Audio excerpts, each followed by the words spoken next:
우리가 살다 보면 떠오르는 질문들이 있습니다.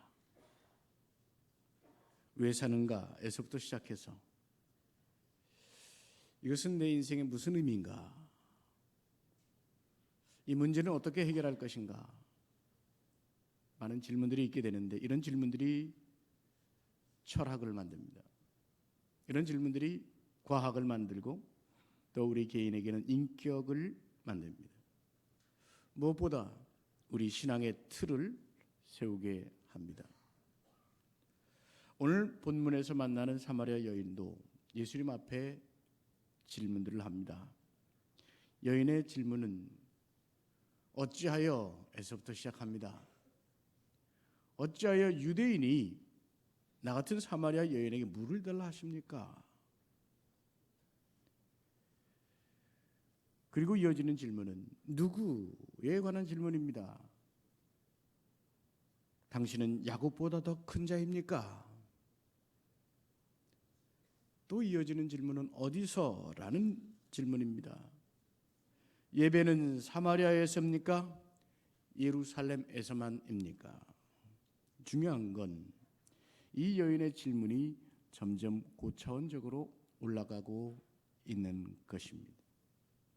육신의 질문에서부터 점점 영적 차원으로 향해 가는 것입니다. 바로 거기에서 주님이 말씀하십니다. 때를 말씀하십니다. 바로 지금 이때다. 주님을 대면한 이때가 예배할 때라고 말씀하시는 것입니다. 그리고 한 걸음 더 나아가 말씀하십니다. 영과 진리로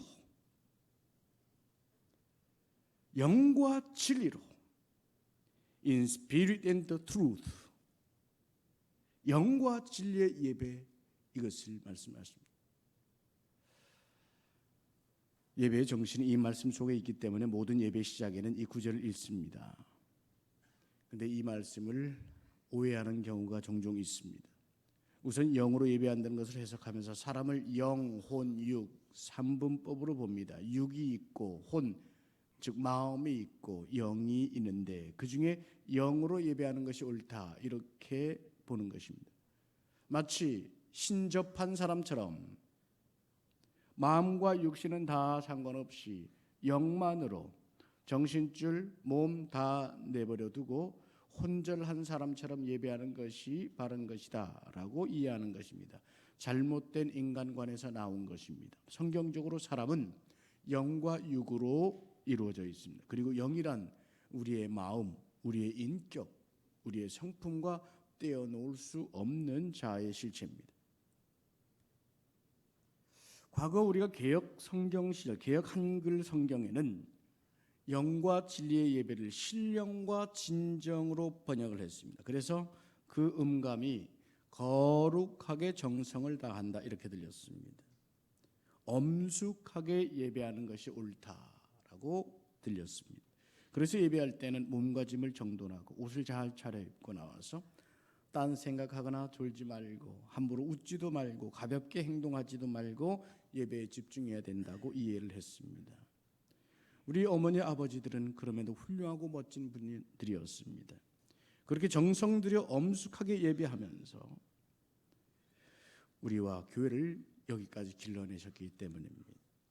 이제 우리들은 예배의 의미를 보다 깊이 깨달으며 예배자에게 주신 하나님의 은총, 특권적 은총을 깨달아 누려야 될 때입니다. 그리고 우리 자녀들에게 그 예배의 정신을 이어주어야 할 때인 것입니다. 이때 이 예배에 담긴 은총의 비밀 우리가 이 세 가지를 함께 나누면서 그것을 깨달아야 되겠습니다. 첫 번째는 영으로 하나님을 만나는 비밀입니다. 이것이 첫 번째 비밀입니다. 오늘 주님 말씀하신 예배라는 말, worship이라는 말, 헬라어 원문으로는 프로스키네오라고 합니다. 두 단어가 합쳐진 말입니다. 프로스라는 말은 무엇을 향하여, 무엇에 접근하여, 마치 영어로 얘기하자면 toward 뭐 이런 말이겠죠. 퀴네오라는 말은 흥미롭습니다. 입 맞춘다는 말입니다. 키스한다는 말입니다. 그러면 프로스퀴네오, 예배한다는 말은 풀어 얘기하자면 예배를 드리는 대상에게 가까이 나아가서 그 예배 드리는 분을 향하여 입맞추는 것이라는 뜻입니다. 그렇다면 예배는 분명 사랑의 관계를 뜻하는 말임에 틀림없습니다. 세상에 숨길 수 없는 게 두 가지가 있다 그러죠. 하나는 재채기랍니다. 또 하나는 사랑에 빠진 모습, 그것은 숨길 수 없다고 합니다. 영으로 예배하는 의미가 바로 거기에 있습니다. 창세기 6장 말씀에 보면 하나님의 아들들이 사람의 딸들을 보고 아름다워 그들 아내로 삼았다고 했습니다. 근데 하나님 여호와께서 그 모습을 보시고 하나님의 영이 사람과 함께 있지 않기로 했다라고 말씀합니다. 그 이유는 그들이 육신이 됨이라 라고 말합니다. 육신, 영과 육으로 이루어진, 특별히 하나님께서 친히 만드신 하나님의 아들들이 인간의 육체에만 해당되었다 이것입니다. 이 육체라는 말, 히브리어로 바사라는 이 말은 죄로 인해서 죽음으로 가게 되는 타락한 육체를 말합니다. 로마서에 나오듯이 인간이 타락한 육체에 속하게 되고 만 것입니다. 이것은 우리 인생을 깨우치는 중요한 말씀이 아닐 수 없습니다. 우리 마음이, 우리 인격이 육체를 통해 접하는 것들에 의해서 장악된 상태를 말합니다. 사실 우리 인격은 육체를 통해서 만나고 육체를 통해서 해결하고 육체를 통해서 움직이죠. 육체를 통해서 만나는 사건에 대해서 생각하고 반응합니다. 육체를 통해서 만나게 되는 상황, 사건, 물질, 사람들에 대해서 대응하고 반응하고 행동합니다. 이것은 자연스러운 일이지만 우리가 육체를 통해서 만나게 되는 그 육체 일에만 관심이 집중되고 거기에 몰두하게 될 때 육체가 되어버렸다고 말하는 것입니다. 육체 일에 매혹되고 육체 일에 장악되어서 육체 일에 입맞추고 있는 상태인 것입니다. 그렇다면 영으로 예배한다는 것은 무엇입니까? 저 육에 장악되고 매혹되었던 나의 인격, 나의 영이 하나님을 향하여 옮겨지는 일입니다. 사랑에 빠진 사람들이 있습니다. 사랑하는 영희 씨 생각에 온통 마음이 거기에 가 있습니다. 늘 만날 생각에, 그녀를 만날 생각에 사무쳐 있습니다. 드디어 데이트 시간이 다가올 때 안달이 나서 준비를 합니다. 이렇게 꾸미면 멋있다고 할까? 저렇게 입으면 멋있다고 할까? 오늘은 꽃을 들고 가면 행복해 할까? 오로지 온 마음과 관심이 그에게 집중되는 것, 이것입니다. 바로 그 인격, 그 영이 하나님께로만 향해진 것입니다. 특히 헬라어의 영이란 말 앞에는 관사가 없습니다. 곧 영이란 성령으로 거듭난 새로운 성품을 말하는 것입니다. 영으로 예배할 수 있다 하는 것은 성령에 의해서 새롭게 된 생명이기에 가능한 것입니다. 세상의 것은 씻어지고 세상의 것은 버려지고 새롭게 된 영, 죽어서 없어질 육체에 속한 것이 아니라 생명에 속한 영이 하나님의 영을 마주 대하는 것입니다.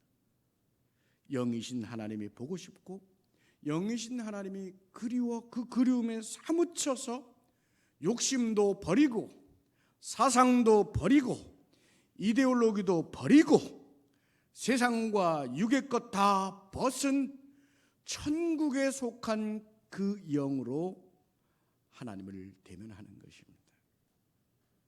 오늘 우리 예배 속에는 바로 그런 의미가 있습니다.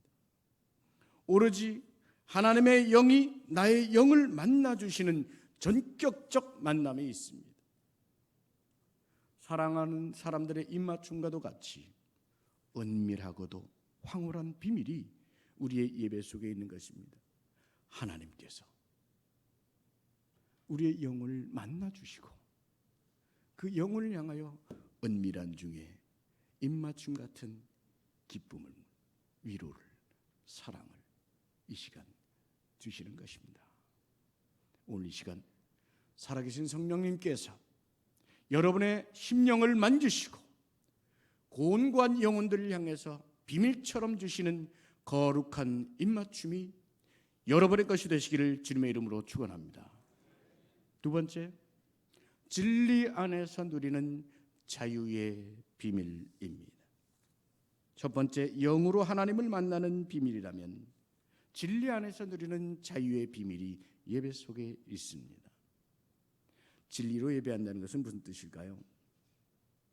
하나님의 성품, 그 성품인 진리 안에 있다는 말입니다. 마치 한 건물 안에서 화재가 나버렸습니다. 연기와 불이 대단히 위태로운 상황입니다. 그 매연 독한 가스가 올라오는데 뛰쳐나왔습니다. 탈출해에 나와서 깨끗한 산소와 아름다운 향기가 가득한 그 공간에서 마음껏 숨쉬는 것과 같은 이치입니다. 그것은 바로 자유라는 이름의 은총입니다. 여러분, 진리가 아닌 예배가 있을까요? 예, 있습니다. 과거에도 그렇고 지금도 있을 법합니다.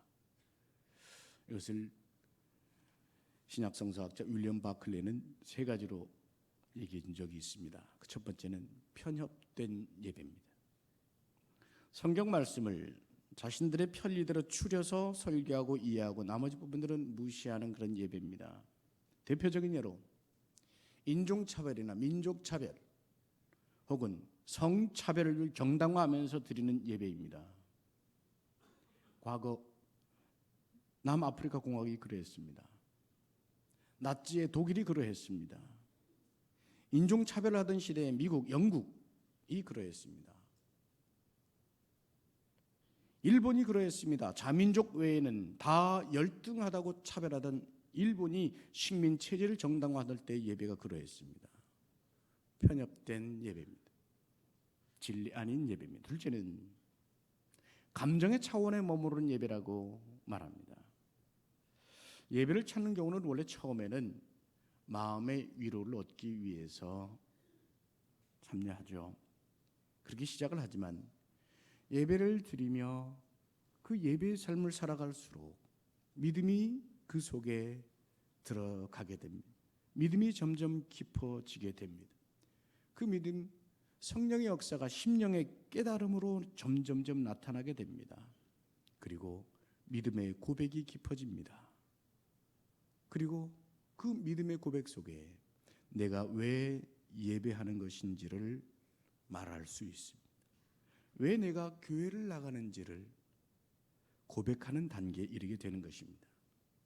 그런데 왜곡되고 잘못된 예배는 감정만 자극합니다. 감정의 위로만 건듭니다. 그래서 성장과 변화를 이루지 못하는 예배, 이것은 진리 아닌 예배라고 합니다. 세 번째, 맹목적인 두려움으로 참여하는 예배라고 합니다. 예배를 드리지 않으면 하나님께서 그것을 다 계산하셔서 거기에 상응하는 벌을 내릴 테니까 그래서 두려워서 예배한다는 것입니다.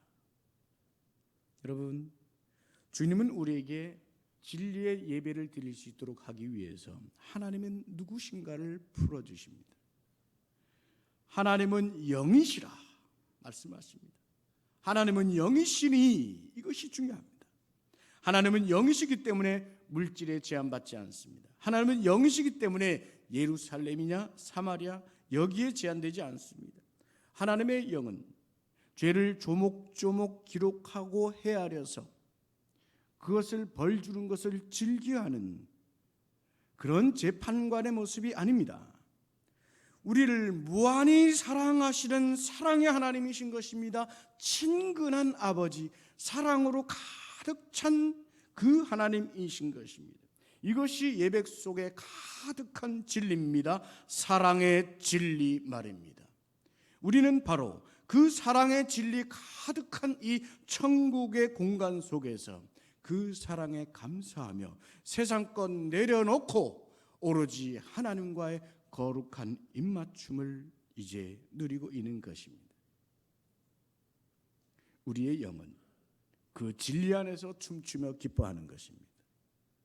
우리의 영은 누구도 빼앗아갈 수 없는 그 기쁨, 그 기회, 무엇도 해방할 수 없는 자유 속에 있는 것입니다.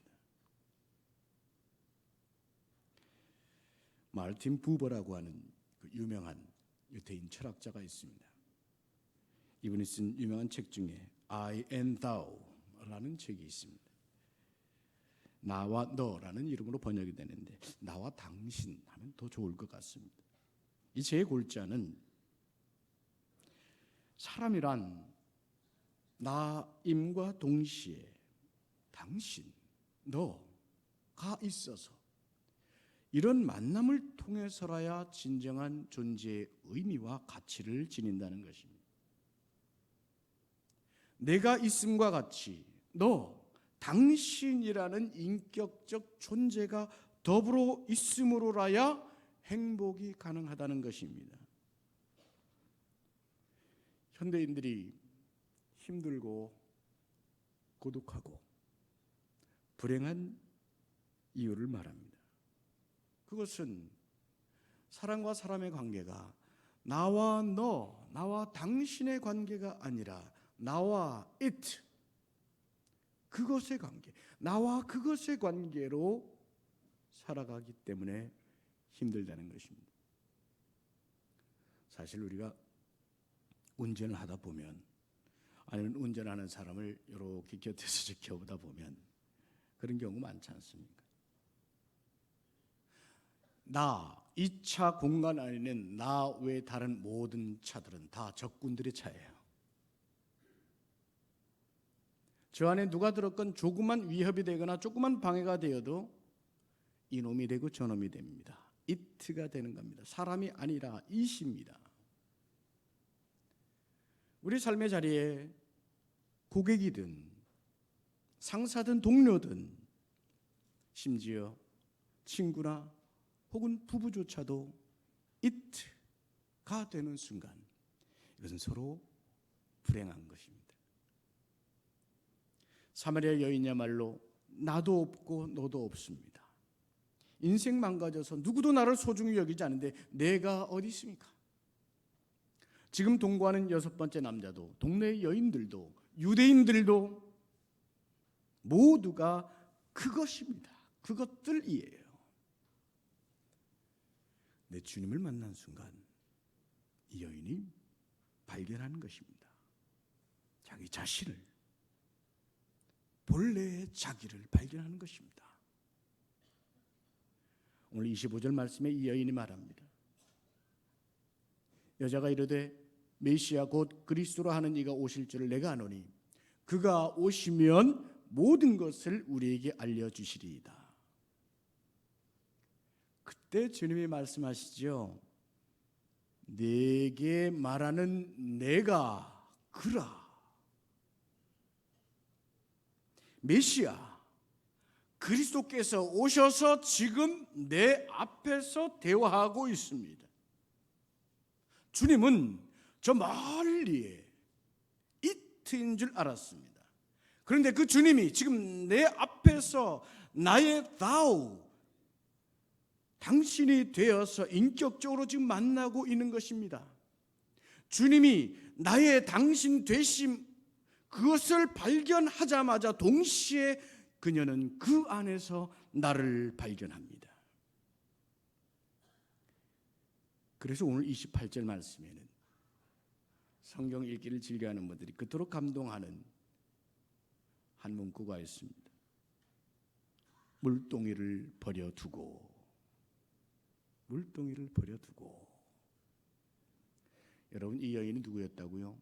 물 들어온 여인입니다. 우물 물려 그것을 바라서 온 사람입니다. 근데 주님을 만나자 물동이도 잊어버립니다. 오로지 하나님의 그 사랑을 만나고 그 안에 있는 나를 발견하자 모든 세상의 것으로부터 자유하게 되는 것입니다. 바로 그 안에서 그 사랑의 진리 안에 있는 나를 발견하면서 자유가 솟구쳐 나와 튀어오르는 것입니다. 예배의 비밀이 바로 여기에 있는 것입니다. 오늘 이 예배 중에 계신 교우 여러분, 세상에 살아가면서 얼마나 많은 것이 우리의 어깨를 짓누릅니까? 오랜 세월 질병으로 인해서 혹은 부끄러움으로 인해서 할 수 없는 남 모르는 두려움에 의해서 수많은 근심에 의해서 눌렸던 사람들이 오늘 하나님 그분이 나의 인격적 당신이 되었고 그분이 나를 영원히 사랑하신다는 이 진리를 만나시기를 바랍니다. 바로 오늘 이때에 우리들의 예배 속에 이 속에 임재하신 성령님의 역사를 만나면서 여러분의 영이 여러분을 영원토록 사랑하시는 그 사랑의 진리로 인해서 세상의 것을 내려놓게 되는 자유의 은총을 누리시기를 주님의 이름으로 축원합니다. 마지막 세 번째입니다. 예배를 통한 새 인생으로의 변화, 이것이 비밀입니다. 새 인생으로 변화하는 비밀입니다. 영으로 하나님을 만나는 비밀, 진리 안에서 누리는 자유의 비밀, 그리고 새 인생으로 변화되는 비밀이 예배 속에 있습니다. 자유를 누린 자의 첫 번째 행동은 물동이를 놓은 것이었습니다. 두 번째 행동은 어디론가를 향해 달려갑니다. 이 여인이 동네를 향해서 달려갑니다. 세 번째 행동이 뭡니까? 동네로 가서 동네 사람들에게 무어라 떠듭니다. 뭐라고 떠들었습니까? 나에게 있었던 일을 알아맞힌 그 사람을 와서 보라. 이 사람이 메시아가 아니겠느냐, 선지자가 아니겠느냐 합니다. 소위 전도를 합니다. 여러분, 전도라는 말 나오니까 스트레스 받으세요? 그냥 순수히 들어보세요. 오늘 본문에는 기쁨이라는 단어가 한마디도 없지만 우리는 능히 짐작할 수 있습니다. 얼마나 이 여인이 기뻤을까? 얼마나 기뻤길래 물동이도 놔두고 동네에 나가서 전도를 하는데, 여러분 그 동네 사람들이 누굽니까? 자신의 과거부터 지금까지 수치스러운 모습을 다 아는 사람들입니다. 그래서 나를 경멸하던 사람들입니다. 그들에게 나는 그것에 불과할 것입니다. 그래서 피하던 사람들입니다. 그들도 내게는 이십니다. 그런데 그들을 찾아가 자신의 수치스러운 삶을 드러내면서 말합니다. 나의 수치스러운 과거를 다 알고 있는 이 선지자를 와서 보라. 그러자 그 말을 듣고 이 사람들이 예수께로 왔다고 했습니다. 이들도 예수께 나와 함께 듣습니다. 함께 믿습니다. 함께 예배합니다. 그리고 함께 믿게 되는 당신이 되는 순간입니다. 어떻게 이런 과격한 변화가 있었을까요? 예수님을 단 한 번 만났을 뿐인데, 예수님을 만났기 때문에 예수님께서 이 여인에게 비밀스럽게 알게 모르게 어떤 에너지 팔을 넣어주셔서 그렇게 된 것일까요? 성경은 그렇게 말씀하지 않습니다. 예수님께서 자신의 과거를 다 알고 계신 것을 보고 이 여인이 이분은 보통뿐이 아니다 하는 것을 확신하게 됐을 때 첫 질문이 있습니다. 그 질문이 바로 예배 이야기입니다. 이 질문은 주님이 꺼낸 얘기가 아닙니다. 예배 주제는 이 여인이 먼저 꺼내었다는 것을 기억하십시오. 저는 이 본문 말씀을 묵상할 때마다 왜 하필 사마리아 여인이었을까를 생각합니다. 말 잘 듣는 제자들도 있었을 텐데 잘 배워서 그 말귀 잘 알아들었을 니고데모도 있었을 텐데 당시에 공부 많이 하고 예배에 대해서도 또 일가견이 있었을 세례 요한이라든가 아니면 바리새인들이라든가 제사장들이라든가 그거 아니고 왜 이 여인이었을까요? 결코 이 세상에서 내 공허한 마음을 채워줄 사람은 없다. 마치 버려진 풍선 같은 내 인생의 문제를 책임질 사람은 없다. 내 이 심령의 문제, 내 인생의 문제, 내 육신의 문제조차도 해결할 분은 오로지 하나님 한 분밖에 없다. 이 여인은 그 인생의 마지막 보루로 하나님을 찾고 있었던 것입니다. 하나님을 찾고 예배하고자 하는 그 갈급함이 있었던 것입니다. 여러분, 오늘 우리들의 삶의 가치는 어디에서 찾고 있습니까?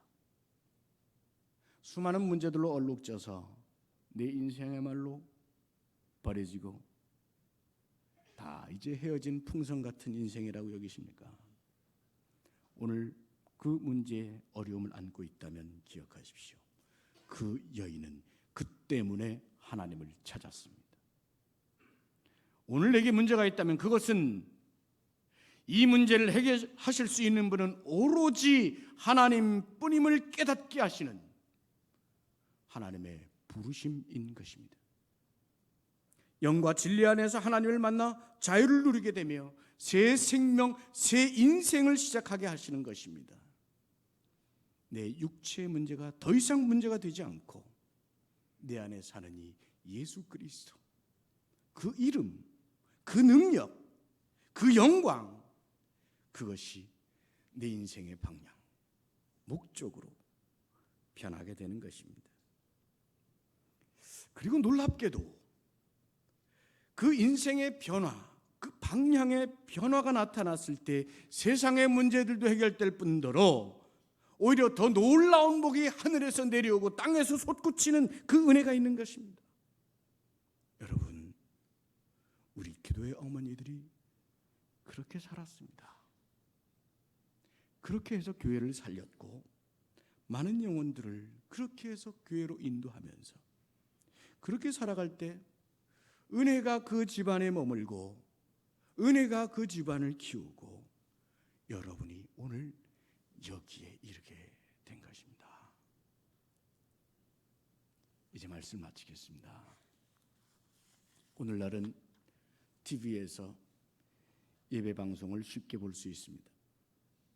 인터넷으로 교회 홈페이지들마다 설교 방송, 예배 실황을 방송합니다. 유튜브에서도 언제든지 쉽게 볼 수 있습니다. 커피 마시면서, 밥 먹으면서, 소파에 누워서 설교, 예배 실황을 볼 수 있는 시대입니다. 편리합니다. 그러나 기억하십시오. 이 편리한 예배 실황은 예배가 아닙니다. 그것은 육체적 구경에 불과합니다. 그런 구경은 영과 진리가 살아있고 자유와 변화의 비밀을 주는 적이 없습니다. 조심스럽게 생각해야 됩니다. 대부분의 육체적 구경은 귀를 호사하는 것 외에 영적 유익이 없습니다. 오히려 그것으로 자기 만족을 주어서 교회 생활과 예배 생활을 가볍고 우습게 여기게 만드는 가능성이 충분합니다. 여러분께 권면하기는 가급적 그러한 편리한 육체적 예배 시청은 삼가하시길 바랍니다. 물론 이 모든 시스템이 예배에 참석하지 못하는 분들, 몸이 불편하여서 교회에 나오지 못하는 분들, 이분들을 위한 배려라고 생각하면 좋습니다. 오늘 이 영상에서 저를 보시는, 영상에서 저를 만나시는 분들도 가급적 편리한 자세나 혹은 다과하는 분위기보다는 영과 진리 안에서 자유를 꿈꾸고 새 생명을 누리고자 하는 갈급함으로 참여하시기를 제가 권면합니다.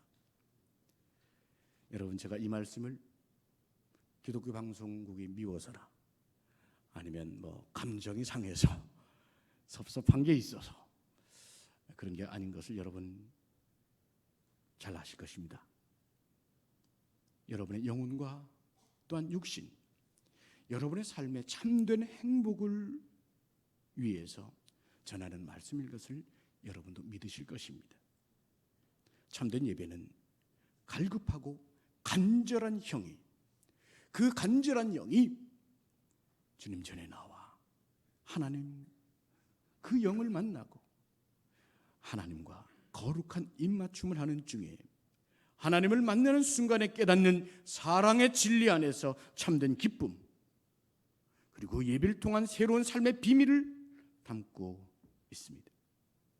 사랑하는 우리 베들교회 여러분, 이제 이 예배가 여러분의 것이 되어서 평생토록 참된 행복을 놓지 마시고 또한 여러분의 후세에 이르기까지 예배의 특권을 누리시기를 주님의 이름으로 축원합니다. 기도하십시다. 하나님, 오늘 저희를 부르시고 예배에 담아주신 소중한 비밀을 듣게 하시니 감사합니다. 주님, 먼저 구하옵기는 우리의 예배를 축복하셔서 저희들의 예배 속에 충만히 살아 역사하여 주시옵소서. 성령님의 역사 속에 하나님께 온전한 영과 진리의 예배를 드리게 하심으로 하나님을 만나고 진리 안에서 춤추며 자유를 누리며 새 생명의 삶이 나타나는 은총을 허락하여 주시옵소서. 예수님의 이름으로 기도드리옵나이다.